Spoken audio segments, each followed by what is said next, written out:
Ladies and gentlemen, welcome to a special edition of MPJ, Musical People and Journeys, and it is an absolute delight because we've just been chatting to him, and I think it's going to be a delight. Welcome to Adam from Adam of the Hellcats.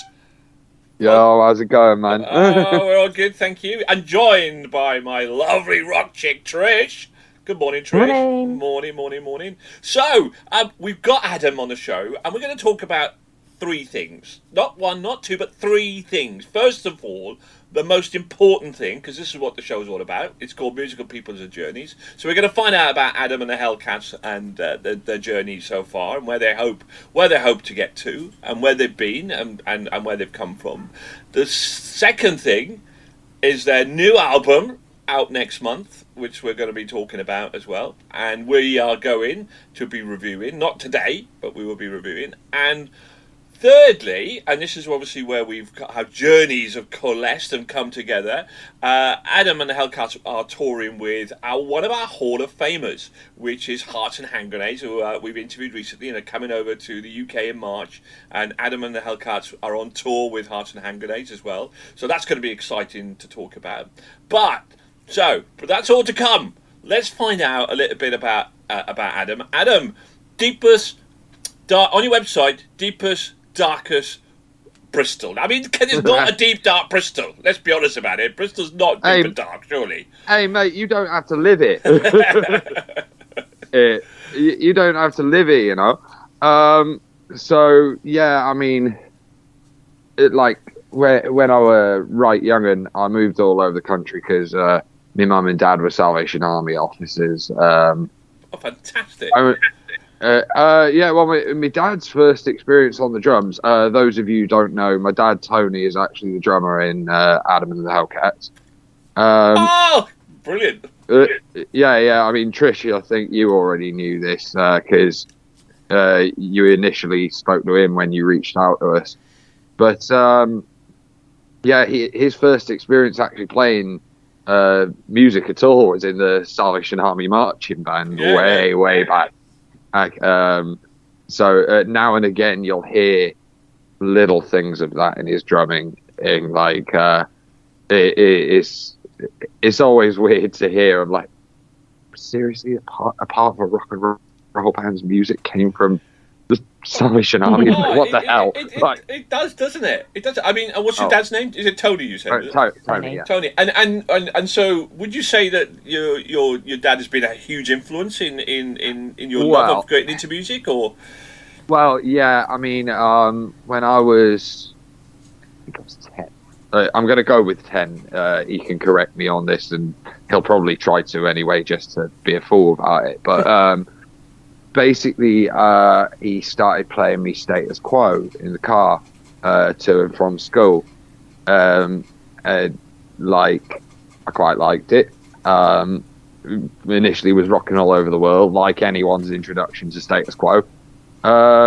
Played me more, and didn't tell me who it was at first, but I'm autistic, so there are certain things about certain bands that I'll really latch on to, and it was that twin vocal of Francis and Rick that it stuck in my head, and I was like, right, all these songs are being sung by the same dudes. Like, Dad, who is this? This is kind of cool. And he sort of built me up, and eventually he's come home and pulled out 2 tickets to Status Quo at Warwick Castle with the Beach Boys actually as the main support act. It was drop the mic. He said Beach Boys. Oh no, that was a good day, man. Yeah, that's amazing. That's a memory and a half. That. Well, we were out in Warwick, and we always like going into those sort of sports and music memorabilia stores, you know, with all the signed photos and all that cost obscene amounts of money that we're never going to be able to afford. Literally, I swear it was the first time I ever heard my dad swear. We're coming out of this shop, and he's froze. I've walked straight into the back of him, right? And he's just like, boy, that's the happy Beach Boys. No, they've literally just walked past us into the shop. Yeah. So we must have sat our asses down in the cold for 20 minutes odd and just waited and ended up having photos done with them on their way out. Fantastic. Wow. Oh, that's then, amazing. We get to the gig and I've never seen anything flaming like it. And I'm looking at this PA stack. It was one of them outdoor gigs that had all seats, and obviously these days I go, all seated, what's that about? But at the time I didn't really know any different. Yeah. But we were like front row, and I seen this PA stack. It looked like the height of my house. Honestly. And I'm there thinking, God, that thing's gonna eat me. Honestly, 10-year-old little autistic me's just going, it's either gonna eat me or I'm never gonna hear anything again. And like, this is where my hearing goes to die. Then Beach Boys play. They were fantastic, actually. Then lights go down about 9:15.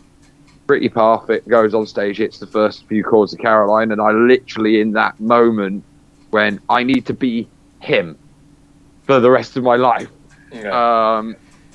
And I didn't turn out to be him, but I became a fairly decent version of me. So, and you know what? That's an important factor. Isn't it? And what about your mum? Was your mum musical as well, or? Well, mum and dad actually met after a Quo gig. The way my dad always tells it is, she wasn't at the gig, but it was after that final gig at the end of the road tour at Milton Keynes. And my dad's walked into a pub, and this blonde's come up to him. Oh, I like Status Quo. Rather like you too, love. And that's how they met. Pretty much, yeah. I mean. What a story. But don't get me wrong. My mum's a bit more of a REM sort of girl, but occasionally she'll turn up to Hellcats with earplugs in, and she's a bit more sensible than us. Like we're actually playing a thing called Winterfest next Saturday. It's basically. By this time in my life, my family had all kind of migrated to Clevedon near Bristol. Yeah. And I was living there when I got my first kind of taste of music. But there's this pub called the Salt House, which when I was a teenager, that place to any young musician in Clevedon, none of us were allowed to play there because we were all under 18 in that. But it was the one place we all wanted to play. I mean. I might have been drinking that under it. As you do with it. So. Andrea, if you see this, I'm sorry, but it's before you were landlady, okay? But once a year, a charity called the Marlins Group take it over for a day. It's the one day of original music in the Salt House each year. Now, the Marlins, there's a thing called the Marine Lake on the seafront. Basically like a huge, almost public swimming pool, basically. And the Marlins are responsible for the upkeep of that. They used to do an outdoor festival just with collection buckets on the big field outside the Salt House, but the weather being British, frankly, put an end to that. So once a year they do the Winterfest thing, and as far as I've been told, this is the first one since COVID, and we're headlining. Yeah, it's like 14. Yay. There's 14 bands or something, isn't it? And so, where again exactly is that? Is that in Bristol? Sorry, or in Cleveland? Cleveland? No, that's at the Salt House pub in Clevedon next Saturday, the 28th. Well, potentially this Saturday by the time this goes out, but it's only £5 entry, 2 stages worth of bands all day. Particular mention goes out to my mates, the Shucks, awesome country rock band, and I'm not even really into country, but these guys are incredible. And our bass player Eddie Mole is doing a set of his solo stuff about 4:00 in the afternoon as well. I couldn't describe to you what the hell kind of music Eddie plays. I just know it's really good. But like some of the weird guitar sounds. As an autistic bloke, they hit me in just the right places in my brain. So, you're headlining at Winterfest, which is amazing. It's obviously a local gig, and you've got to go there. Adam and the Hellcats. Now, looking at your website, and it was interesting you talked about Status Quo. And just for the record, I watched Status Quo 3 months ago in Brighton for the first time. I knew you were going to say that. Just saying, I've taken the box, and also in that concert, just to let you know, was Shakin' Stevens. All right, okay, and I mean. But I mean, it's amazing to compare that he didn't really move a lot, and for me, Status Quo, in fairness to them, I mean, for their age, they were the energy they had on that stage still was terrific. Special mention kind of goes to little Richie Malone, who took over from Rick when he died. That guy's a force of nature, man. Oh, it's terrific. It wasn't completely my cup of tea. It was because it was rock and roll, but it was a great gig. It was thoroughly enjoyable. So on your website, Adam, you say your influences were obviously Status Quo, Queen, and there was a couple of others as well that was on there. I can't remember now. Do you think, and this is an interesting question, that your current music has any bearing to their sort of music at all? Well, I mean, the other influences you're probably thinking of are like Saxon and Priest and Motorhead and people like that. That was on your website as well, but yes. But for me, like the influences don't come into it too much, except for in the songwriting style. I'm very much a don't bore us, get to the chorus kind of guy. Those bands, they went into the studio and they recorded just bangers. Okay, there was no deep retrospective Japanese Pink album B-side on there. Every song they intended to make you sing. Yes. I mean, they intended to make you bang your head. They intended to make you jump. I mean, like, even if you went, obviously Motorhead, may God rest his soul, old Lemmy not being around anymore, but if you went to, say, Phil Campbell and the Bastard Sons these days, there is no more furious start to a song than Ace of Spades as a live version. Those guys know, as soon as Tyler hits the riff for Ace of Spades, no matter if they've had a tough crowd all night, the whole place is going to go nuts. Yeah. That's really. And so before you then did, because we were mentioning that you were at school with one of the guys from the band, not the Snuts. The Struts.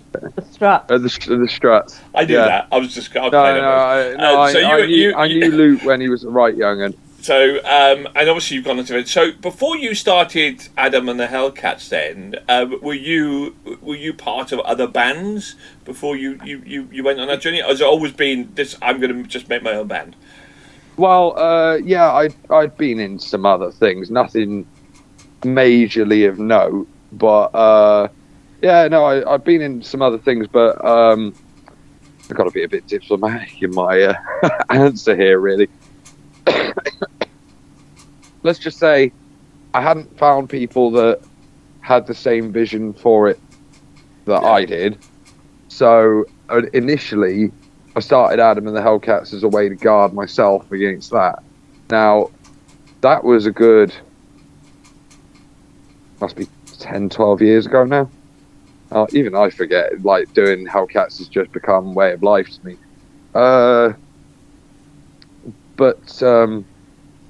Yeah, now it's very much a unit, because the right people are there.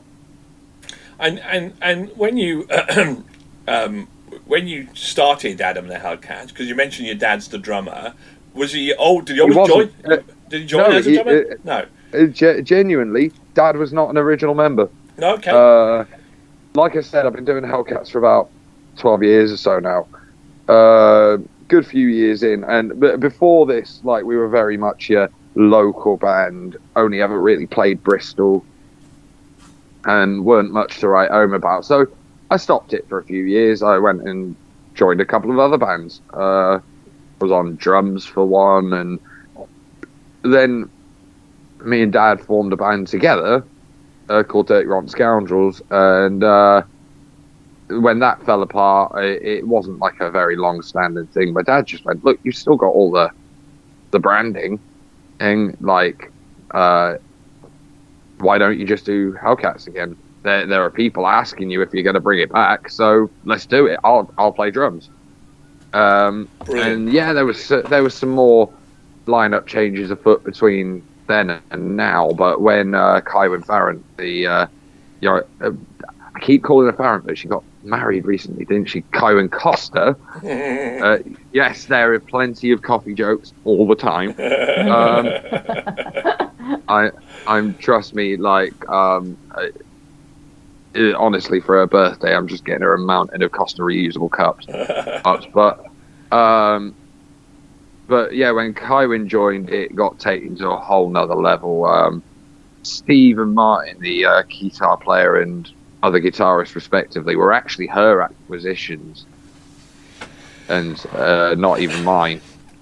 Initially, Kai only joined to sing backing vocals, but I remember I'd gone out for a cigarette at practice at one point, and I'm walking back in, and I stay at the door a minute because I could hear the rest of them jamming Highway to Hell, and Kywin's singing the lead vocal, and I'm just like, yeah, all right, she's singing some lead. And now, yeah, it still goes under my name, but the lead vocals are split pretty evenly, actually. Yeah, I mean, listening to your album, I when I envisaged your band before I even went and looked at your website, I thought the Hellcats, her voice is pretty. There's quite a lot of range to it, because I pictured like 2 or 3 girls with you. That's kind of how I kind of pictured it, really, from that side of things. I know. Sorry, yeah. I was going to say, because on your website at one point, and I know you maybe not now, but you said you were like an 8-piece band. Yeah. At one point we were an 8-piece. Like we did have another guitarist as well, but and I was just singing basically. But now I play guitar and sing all the time, and I find my guitar playing's coming a lot. So, I mean, don't get me wrong. So how many people in the band now then? 6 of us. 6 of you, right? Okay, so six-piece band, which is fantastic. So Trish, I think you had some really good questions to ask, Trish. I'm gonna hand the question back and over to my rock chick here. Okay, so hey, Trish, before you start, you've got to show them what T-shirt you're wearing, innit? Hey! And for people that didn't see that, it did get a bit... On our Bandcamp page now for £15. It did get a bit blurry there, but just for the audience, it was an Adam and Hellcats T-shirt. So anyway, I have put it on the website on the Facebook page. Fantastic. Awesome. Coach. So, one of the first questions I wanted to ask was, what was the best advice someone gave you when you were starting as a musician? Oh, see, over the years, right, I've had a lot of obscene luck meeting some of my idols, and they say don't meet your heroes, and for some of them that was a bit true. I'm not gonna lie, but like, I mean, it all blurs into one almost, but it was just keep going, really. Like, play for yourself. Fine, put it out, but don't put too much stock in those 1 or 2 haters that they don't actually know truly what you're trying to do. I mean, okay, I'll admit I'm potentially not the sort of guy for everyone to deal with, you know what I mean? But like, and also to use the fact I'm autistic as a superpower almost, and not a disability. I mean, I call it a superpower with a few drawbacks. You know, it's you have a few kryptonites in there, don't you? So, but yeah, definitely, yeah, most definitely. But yeah, I mean, it's very hard to narrow down one piece of advice. I think keep going is a really good piece of advice because it is an evolving journey. You're not going to get success overnight. You improve and I mean, we review a lot of albums, and I'm amazed at like when people go, now this is their 21st album. It's like, what 21st? Well, I mean, but yeah. So mate, you've got to look. Mate, I'd give me right arm to be on album number 21. You know absolutely, what I mean? Absolutely. So, Trish, next question. Come on, Trish, read them out. So, I know you got some crackers. On the flip side of that, what was the worst piece of advice someone gave you? Listen to the doubters. Oh God, this is not one I was expecting today. You can come back to it later if you want. No, it was probably trying to do too many local gigs. The whole support your local scene thing. Like, I get support in your local scene, but some of these people were telling me that the majority of my gigs needed to be in Bristol, or I didn't care about the local scene. Quite frankly, the Bristol scene never gave a hoot about me. Yeah. So I'm one of them. You don't give a hoot about me. I do not give one about you neither. So now we play probably 2 or 3 shows a year in Bristol. And when we come back, it's an event. It's not, oh, I saw this same show 3 weeks ago, 20 yards up the road. I mean, the thing about rock music in particular is that it's a worldwide music, and with the sheer, and I'm going to go with that because, in my opinion, the sheer utter diversity of music these days, that people have so much choice that you need to broaden that audience in order to capture the people that are going to tune into your sort of music. So yeah, interesting question. Absolutely, man. Yeah, absolutely. Trish, next question, Trish. Sorry, she's got some good ones, Adam. Okay. So, what is your songwriting process like? Oh, come on, that's a cracker. I'm a bit weird with it. Okay, like it all varies virtually every time I write a song. Like, sometimes I'll hear a guitar riff in my head and everything will build from that. I'll put one riff down and in my head I'll know where to go with it from there. Occasionally I'll hear a chorus vocal in my head and then kind of track back from that to build the song.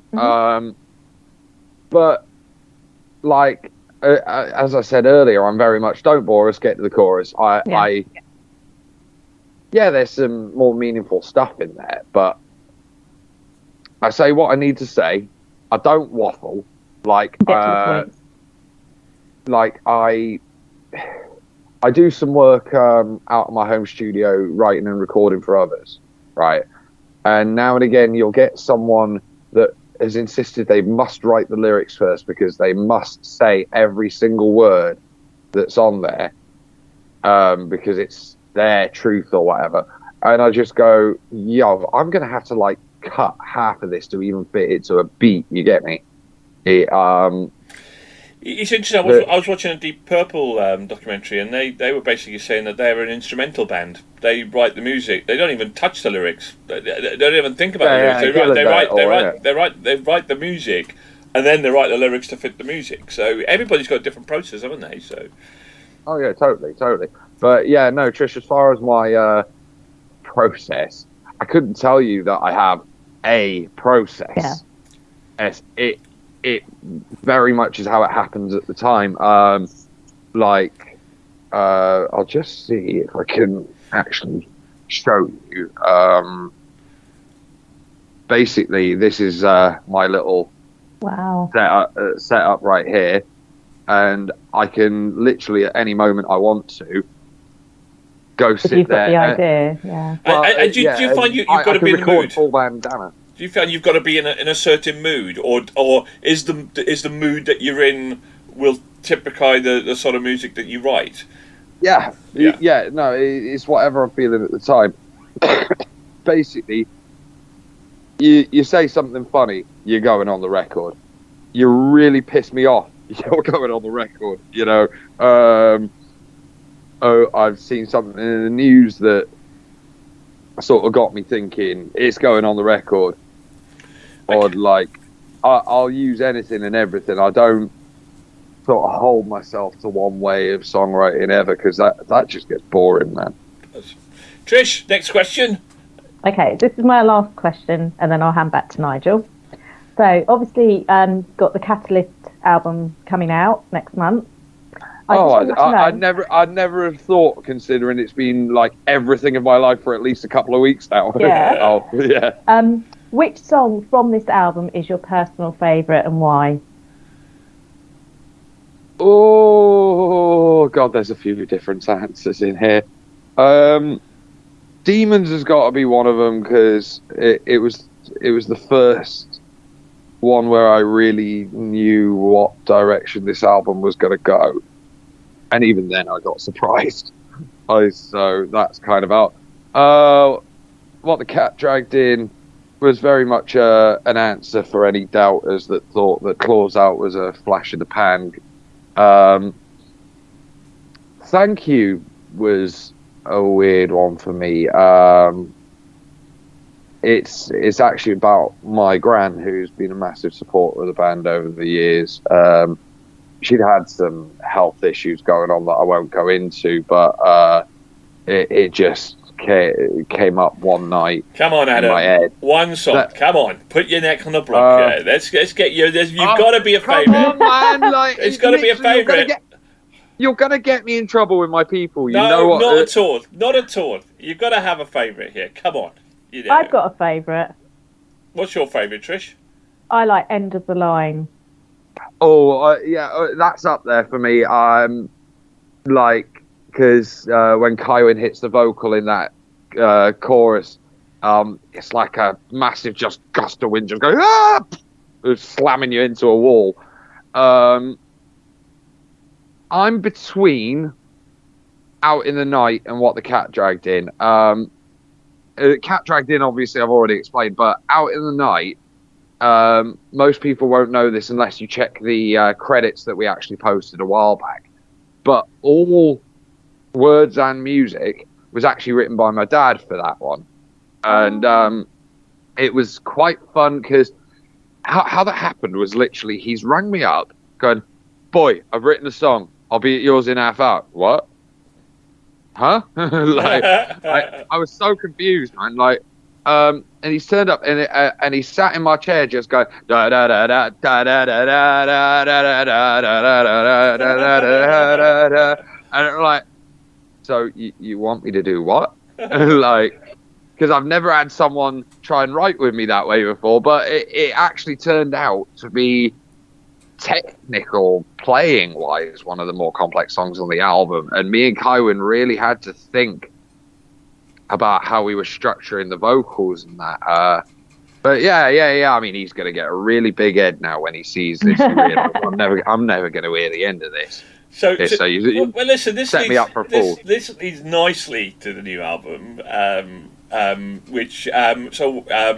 So give us a pitch, Adam. Name of the album, then, which we've already heard, I know, but let's hear from your horse's mouth, and its release date. It's called Catalyst. It releases on February the 3rd.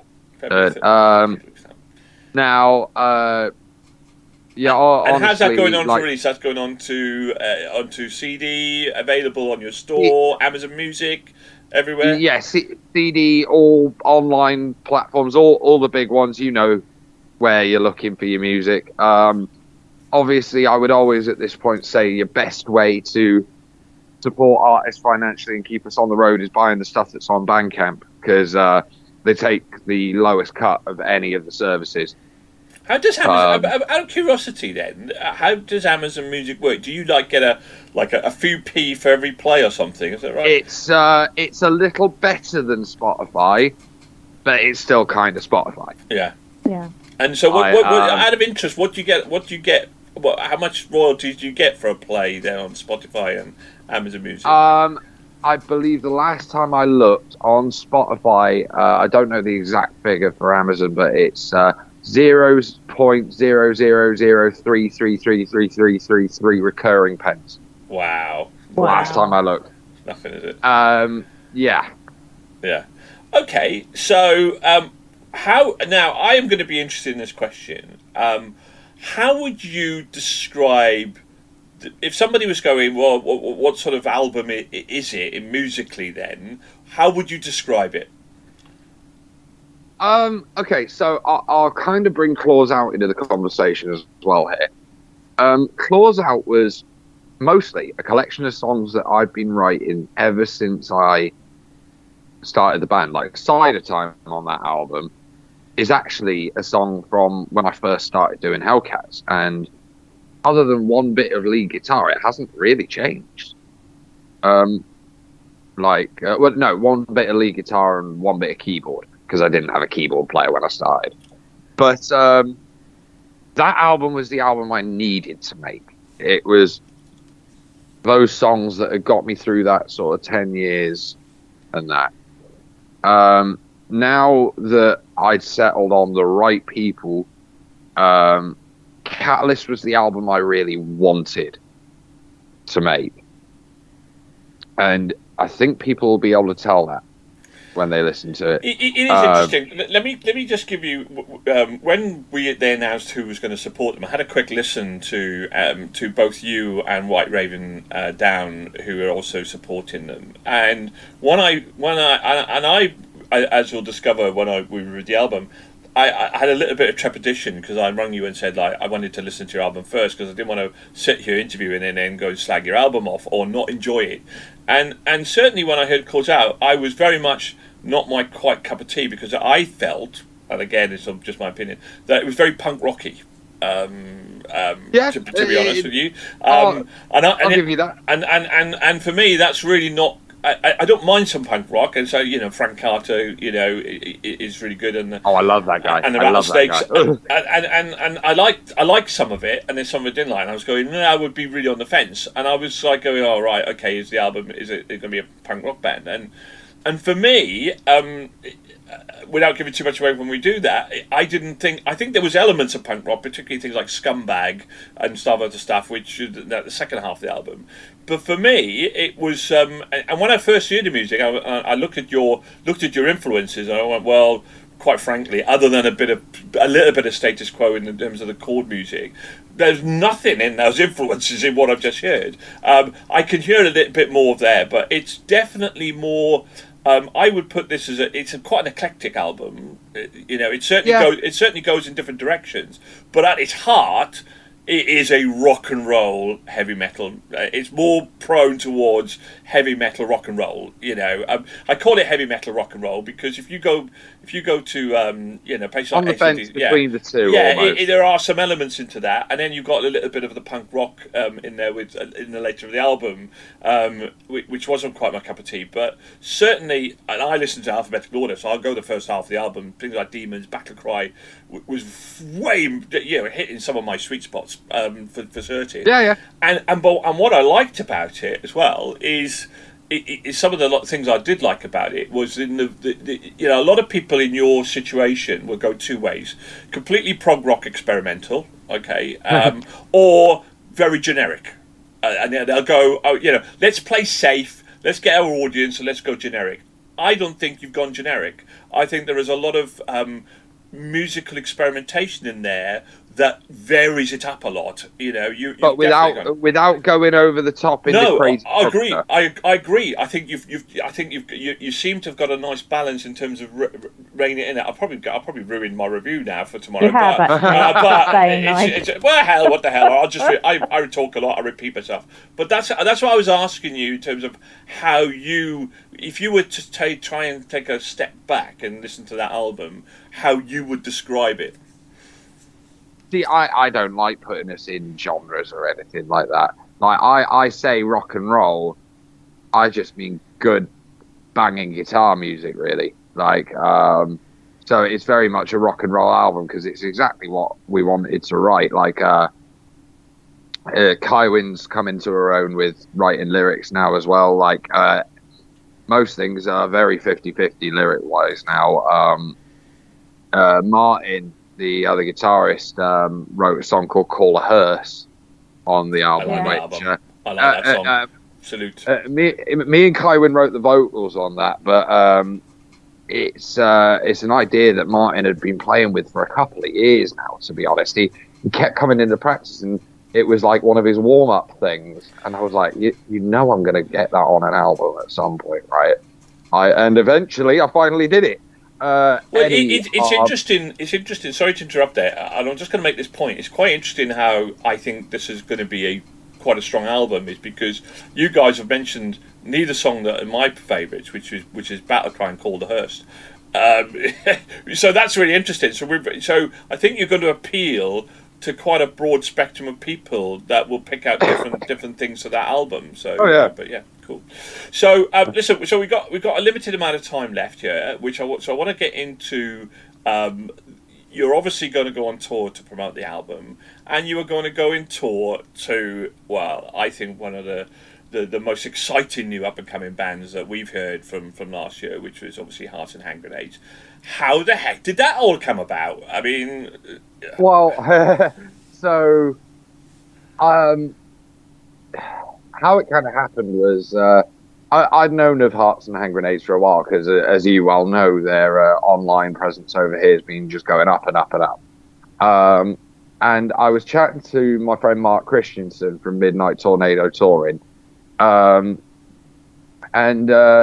he was just chatting about what he had going out, and it turned out he was the one bringing them over here. So I've basically gone, Mark, let me stop you there. I will give my left foot to be on that tour if I have to. Like, come on, man, let's make it happen. And especially when I heard White Raven Down were on it as well, just because I love those dudes. Yeah, within about a day, we'd hashed out a deal and got it done, really. And yeah, now we're off on the road again. And so they also said to me, Harton, that you're lending them your equipment. So they don't. It's White Raven Down. Right. Okay.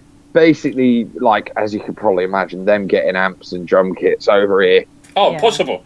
Because we were putting our hair out. How the hell is this done? It was fascinating to hear. Oh, trust me. But White Raven Down had already said, like, they're going to sort the equipment for them because we don't actually use amps. We use digital modelling boards like the Line 6 Helix, where we basically just plug one XLR lead out of it straight into the PA and boom. Like, of course, we'll be on hand to help lift stuff. I mean, there's 6 of us and there's 3 of White Raven Down. Between us, we'll have it all set up for them in 2 minutes. Yeah. Yeah, like, when bands ask if they can borrow amps off us, we literally can't, because our boards are very much programmed to us, and that's kind of it. That's fascinating to hear. And so, how's it going to work then? Because I mean, we'll be up at the Cart and Horses when they come over. So we'll be there. And so how would it work then? How long between the three bands? How long is the set? We're opening with about 45 minutes, I think. White Raven Down are doing about 45, 50, and then Hearts and Hand Grenades are pretty much going to play until they get kicked off stage. Yeah. And there might be a little on-stage collaboration afoot. Oh, God, did I say that? I'm not saying a damn thing more. Exclusive. Oh, that's exciting. That's exciting. Yeah. And so, when you're obviously launching the album on the 3rd, and you've got this tour, and you've got Winterfest, which obviously you're going to be playing some songs off the new album, I presume, at Winterfest. What other things have you got happening other than obviously the premium interview with the premium podcasting, Musical People Journeys? So that in there. How else are you looking to promote the album? Well, we've been getting all over the kind of internet radio scene, especially for the past couple of weeks. I don't think there's been a day where someone hasn't been playing us and I haven't suddenly been tagged in something. Oh, we're on radio again today, are we? All right. I'm talking to Neil Cook from Voodoo Radio tomorrow. Another early morning interview. Why do I do this?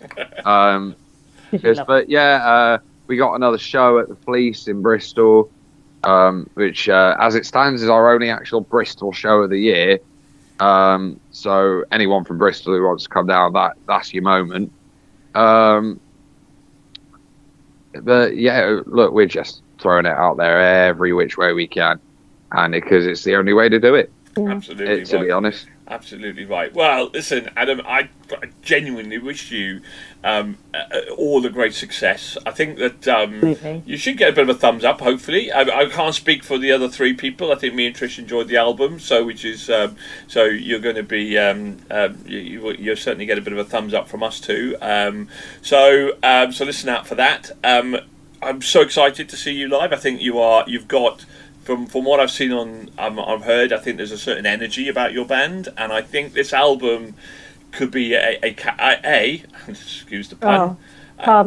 You know it's coming. I think this could be a catalyst for you to further your career. I think it's going to be a change for you. So I think the album is very aptly named, actually. Well, it just makes a change from my dad being the one with the bad cat jokes. Well, it's obviously what I've gleaned from this, and when I first started talking to you, I went, "Oh my God, this is just all going to be about Adam," and then he's got the Hellcats. But what is very obvious about your journey is one of collaboration. The fact that you've got your what's her name again? Sorry, Kywin. Great. I should know. I'm Welsh, so I should remember that. Your Kywin, writing lyrics and music. Your drummer writing music. Your dad writing music. That it's not. This is not about Adam and the Hellcats. This is about the group and the collaboration. And you're on a journey together. Don't get me wrong. Like, I always kind of spearhead things, but I always say to people, it's a bit of a rock and roll circus. I'm just the ringmaster of it. The rest of them, they make me look good. To be honest, they're the only reason I get to do this. So, like, whenever any of them have got a song, I'll always hear it. Yeah. Like, me and my dad, between us, take care of a lot of the logistics of stuff, so that those guys can just turn up and do what they do best. Always the dark horse since he transferred from stand-up keyboard to guitar is Steve Long. He was always a very watchable keyboard player anyway, and that's always hard when your instrument's literally static. But now he's on guitar. He is literally like a third lead guitar. And the solos he comes out with, like, sometimes when he's improvising a solo on stage, the rest of us are just kind of we're intending to be headbanging, but we just stood there with like kind of basses on. Well, listen, I've got one final question for you, Adam. One final question, obviously, because we were talking pre-stuff. Obviously, touring sometimes has this problem, and you'd like to obviously travel into Europe at one point. How has Brexit affected you? Oh, shut up, man! Don't start! I told you. I told you. Right. I'm joking, guys. Right. In joke. Don't talk to me about Brexit. In joke. No. Okay, I will qualify that for you lot. Basically, an Australian interviewer a couple of years ago, when Claws Out came out, ambushed me with a Brexit question. He did. Adam did say to me, Adam said, "Oh, please don't talk to me about politics and religion, and don't talk to me, don't answer me about Brexit." So I'd throw that in there for Richard and giggles. God. There we go. I Adam, knew he was going to get me with that. Been an absolute joy, Adam. An absolute joy to meet you. Yeah, thank you. And good luck with your album. Good luck with the tour. We're super excited to see you. Yeah, see you in March. Fascinating story. Fascinated to hear your journey, and long may it continue, and may it get to the top of that rock mountain for you, buddy. Wishing you all the very best. Cheers, guys. Yeah, thanks for having me. Pleasure. I'm willing to come back anytime. Definitely. Thank Good you. luck, Mark. Good luck, buddy. All the best. Bye for now.